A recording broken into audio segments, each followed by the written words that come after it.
Hello friends, आज की class में हम पढ़ेंगे पास्ट टेंस के बारे में। पास्ट टेंस के भी 4 पार्ट्स होते हैं: past indefinite, past continuous, past perfect और पास्ट परफेक्ट कंटीन्यूअस। आज की क्लास में हम सिर्फ पास्ट इंडेफिनिट और पास्ट कंटीन्यूअस करेंगे। पास्ट इंडेफिनिट वैसे सेंटेंसेस होते हैं जिनके लास्ट में आ, ई और ए की साउंड आती है, मतलब मात्रा आती है, जैसे गया, भागा, दौड़ा, लिखी, पढ़ी, ऐसे वर्ड्स आते हैं। इसमें रूल बहुत आसान होता है, चाहे वो कोई सा भी सब्जेक्ट हो, उन सबके साथ में वर्ब की सेकेंड फॉर्म आती है। और अगर नेगेटिव या इंटेरोगेटिव सेंटेंसेस आते हैं तो उनके साथ में डिड प्लस वर्ब की फर्स्ट फॉर्म आती है। क्योंकि डिड खुद वर्ब की सेकेंड फॉर्म है, इसलिए हम उसके साथ सिर्फ वर्ब की फर्स्ट फॉर्म लगाते हैं। सेकेंड फॉर्म दो सेकेंड फॉर्म एक साथ नहीं लग सकती कभी भी, इसलिए डिड प्लस V1 आता है। एग्जाम्पल से समझते हैं। मान लीजिए लिखा है वह बस स्टैंड की ओर चला गया, तो सिंपल में हम बोलेंगे कि he went to the bus stand. Went verb की सेकेंड फॉर्म है, क्योंकि हम बोलते हैं गो, वेंट, गॉन। अब अगर इसी सेंटेंस को नेगेटिव में लिखना हो कि वह बस स्टैंड नहीं गया, तो हम बोलेंगे he did not go to the bus stand. Did आ गया तो अब वेंट नहीं, गो आएगा। अगर क्वेश्चन पूछना हो कि क्या वह बस स्टैंड चला गया, तो did he go to the bus stand. और अगर नेगेटिव इंटेरोगेटिव होगा तो did he not go to the bus stand. इसमें ध्यान ये देना है कि जब भी प्रश्न पूछा जाता है, सवाल पूछा जाता है, तो हेल्पिंग वर्ब पहले, फिर सब्जेक्ट और फिर उसके बाद में वर्ब आता है। क्योंकि हमने यहाँ हेल्पिंग वर्ब डिड यूज किया है तो हमें वर्ब की फर्स्ट फॉर्म यूज करनी थी। नेगेटिव इंटेरोगेटिव में डिड लिखा, फिर सब्जेक्ट और उसके बाद में सब्जेक्ट के तुरंत बाद पहले नॉट आएगा, बाद में वर्ब आएगा। अगर शॉर्टकट में लिखना होता है तो हम इसे लिखते हैं didn't he go to the bus stand. तो ये चीज यहाँ पे बहुत ध्यान देने वाली चीज है। अब चलते हैं हम अगले सेंटेंस पे। अब लिखा है कि उसने अपने पिता को पत्र लिखा। यहाँ लिखा पे एंड किया, लिखा था नहीं, लिखा।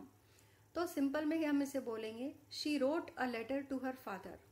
रोट वर्ब की सेकेंड फॉर्म होती है, क्योंकि हम बोलते हैं राइट, रोट, रिटन। तो हमें वर्ब की सेकेंड फॉर्म लगानी थी, तो हमने रोट लिखा। अब अगर नेगेटिव में हो कि उसने अपने पिता को पत्र नहीं लिखा, तो she did not write a letter to her father. अब अगर इंटेरोगेटिव हो कि क्या उसने अपने पिता को पत्र लिखा, तो होगा did she write a letter to her father. और अगर नेगेटिव इंटेरोगेटिव हो कि क्या उसने अपने पिता को पत्र नहीं लिखा, तो हम बोलेंगे did she not write a letter to her father. Did पहले आया क्योंकि वो हेल्पिंग वर्ब था, क्वेश्चन पूछना था, फिर सब्जेक्ट, फिर नॉट और फिर वर्ब की फर्स्ट फॉर्म। यहाँ मैंने थोड़े वर्ब्स की इरेग्युलर वर्ब्स मैंने दिए हैं ताकि जिन्हें नहीं पता हो उन्हें भी थोड़ा क्लियर हो जाए। इरेग्युलर वर्ब्स मतलब जिसके तीनों पार्ट्स अलग अलग होते हैं। अगर आपको इसमें कोई कंफ्यूजन हो तो आप प्लेलिस्ट में जाके हमारा V1, V2, V3, V4, V5 की लिस्ट जो है आप उसे चेक कर सकते हैं, वहां से समझ सकते हैं। डू मतलब करना, गो मतलब जाना, राइट मतलब लिखना, टेक मतलब लेना, ईट खाना, टीयर फाड़ना और फ्लाई उड़ना। इन सबके अलग अलग V2, V3 होते हैं। V1 होता है प्रेजेंट टेंस, V2 होता है पास्ट टेंस और V3 होता है पास्ट पार्टिसिपल। मैंने ये आपको चेक करने के लिए दे दिया है ताकि किसी को कोई कंफ्यूजन ना हो कि यहाँ पे रोट और रिटन क्यों नहीं आया, रोट क्यों आया। पास्ट इंडेफिनिट ही एक ऐसा टेंस है जिसमें हम वर्ब की सेकेंड फॉर्म यूज करते हैं। अगर कोई सा भी परफेक्ट टेंस होता है तो हमें V3 यूज करना पड़ता है। यहाँ टेंसेस में हमें अभी V4 और V5 की जरूरत नहीं थी, इसलिए मैंने इस लिस्ट में उसे नहीं लिखा है। जैसे अभी हमने लिखा था, देख रहे थे हम, राइट और गो का हमने एग्जाम्पल देखा, वैसे ही अगर ईट का होता तो हम यहाँ पे पास्ट इंडेफिनिट में हम एट यूज करते, that he at a cake. अब थर्ड सेंटेंस देखते हैं।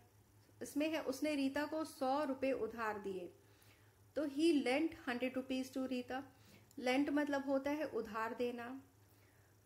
अब फोर्थ में लिखा है उसने अपनी भाषा के लिए माफी मांगी। माफी मांगने को हम कहते हैं अपोलोजाइज। तो यहाँ होगा she apologised for her language. Language भाषा के लिए यूज किया गया। मैंने प्रदर्शनी में हिस्सा लिया। हिस्सा लेने को हम पार्टिसिपेट भी कहते हैं और ऐसे अदरवाइज हम उसे कहते हैं टुक पार्ट, मतलब टेक पार्ट बोलते हैं। टेक होता है वर्ब की फर्स्ट फॉर्म, लेकिन क्योंकि यहाँ हिस्सा लिया है, लिया लिखा है तो नहीं है, मतलब पास्ट टेंस है, तो हम इसमें वर्ब की सेकेंड फॉर्म यूज करेंगे। तो हमने इसे लिखा I took part in exhibition. Exhibition मतलब होता है प्रदर्शनी। सिक्स्थ सेंटेंस है कि हमने शादी के कार्ड बांटे। बांटना मतलब होता है डिस्ट्रीब्यूट करना। इसकी वर्ब की सेकेंड फॉर्म डिस्ट्रीब्यूटेड होती है, तो हम इसे लिखेंगे we distributed the wedding cards. अब 7th सेंटेंस में लिखा है कि मुजरिम अंधेरे में फरार हो गया। फरार हो गया, इसको फरार होने के लिए हम एब्सकॉन्ड या एस्केप्ड वर्ड यूज करते हैं। तो हमने यहाँ लिखा the culprit absconded in the dark. Culprit मतलब होता है मुजरिम, हम क्रिमिनल अपराधी वर्ड भी यहाँ यूज कर सकते थे। ये तो हो गए आपके पास्ट इंडेफिनिट के सेंटेंसेस। यहाँ अगर आपको पास्ट इंडेफिनिट के सही सेंटेंसेस बनाने हैं तो आपको वर्ब की वो लिस्ट मतलब V1, V2 और V3 उसे याद करना पड़ेगा ताकि हम सही सही वर्ब की सेकेंड फॉर्म वहां पे लगा सकें। और अगर तब भी आपको कोई प्रॉब्लम आती है, आपको किसी सेंटेंस में कोई डाउट है, नहीं समझ में आ रहा, तो आप कमेंट सेक्शन में जाके मुझसे डाउट्स क्लियर करा सकते हैं। आप एक बार पूछिए, मैं उसका जवाब जरूर दूंगी। अब हम चलते हैं पास्ट कंटिन्यूअस की तरफ से। पास्ट कंटिन्यूअस वैसे सेंटेंसेस होते हैं जो पहले कभी जो चीज थी वो हम पहले की बात कर रहे हैं जिसमें वो काम जो था वो जारी था।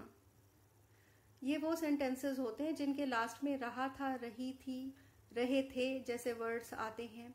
इसमें अगर कोई सिंगुलर वर्ड होता है जैसे आई, ही, शी, इट या किसी का नाम होता है, लेकिन इसमें एक्सेप्शन है यू को हम प्लूरल की तरह ट्रीट करते हैं, उसमें प्लूरल का ही हेल्पिंग वर्ब आता है।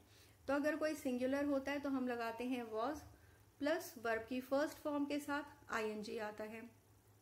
और अगर यू, वी, दे कोई प्लूरल होता है तो हम लगाते हैं वर और V1 प्लस आईएनजी। इसे वेयर नहीं, इसे वर पढ़ते हैं। अब एग्जाम्पल देखते हैं। लिखा है मैं पार्टी के लिए तैयार हो रहा था।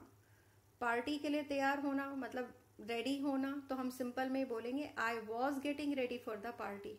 वॉज इसलिए क्योंकि यहाँ एक इंसान की बात हो रही है। अब अगर नेगेटिव लिखना हो कि मैं पार्टी के लिए तैयार नहीं हो रहा था, तो हम बोलेंगे I was not getting ready for the party. अब अगर इंटेरोगेटिव सेंटेंस हो, सवाल पूछा जाए कि क्या मैं पार्टी के लिए तैयार हो रहा था, तो हेल्पिंग वर्ब पहले आ जाएगा। तो हम बोलेंगे was I getting ready for the party. अब आपने फिर से देखा कि हेल्पिंग वर्ब के बाद में ही सब्जेक्ट आता है, उसके बाद में वर्ब आया, और क्योंकि ये कंटिन्यूअस था तो हमने वर्ब के साथ में आईएनजी भी लगा दिया यहाँ पे।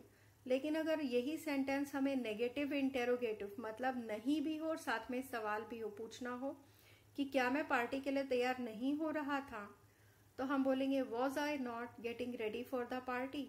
फिर यहाँ यही ध्यान देना है कि पहले हेल्पिंग वर्ब आएगा, फिर सब्जेक्ट आएगा, उसके बाद नॉट आता है। सब्जेक्ट के तुरंत बाद ही नॉट यूज किया जाता है, और नॉट कभी भी सब्जेक्ट के पहले नहीं लगाते। हम सब्जेक्ट के पहले सिर्फ तब लगाते हैं जब हम शॉर्टकट में यूज कर रहे होते हैं। जैसे हमें पूरा नॉट नहीं लिखना है, हम उसे शॉर्ट में यूज करें। हम वॉजंट अगर लिख रहे हैं तो हम लिखेंगे wasn't I getting ready for the party.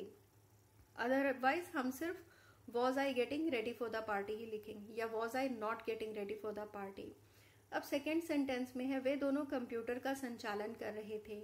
वे दोनों का मतलब होता है बोथ ऑफ देम।